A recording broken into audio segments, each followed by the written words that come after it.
कलाहांडी जिला धर्मगढ़ ब्लॉक बेहराठारे प्रतिवर्ष परी चलित वर्ष मध्य हेबाकु थिबा दंडपाट धनुजात्रा महोत्सव 2025 पई मशाल शोभायात्रा महासमारोह अनुष्ठित हो जाइछि।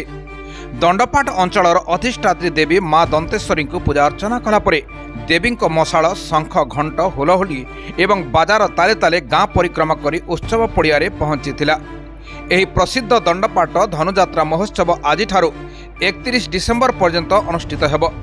कंस भूमिकार गोपाल पंडा रही बेले प्रतिदिन सांस्कृतिक कार्यक्रम नुआ नुआ विशिष्ट कंठशिल्पी और कलाकार मानक समावेश मीना बजार अनेक दुकान बजार आकर्षण देखा मिलिबो बोली कमिटी पक्षर सूचना मिली। एही मशाल शोभायात्रा देखा बेहरा तथा अंचलर हजार हजार जनसाधारण समावेश देखा मिली। राति दंडपाट मुकरंग मंचरी महाराज कंसंकर दरबार रे अतिथि माने जोग देथिबा बेले दंडपाट धनुजात्रा रे कंस महाराजंकर राजनीति आरंभ सह महोत्सव शुभारंभ हो जाइछि। स्टेट हेड शिव नायकंकर रिपोर्ट निर्मल टीवी।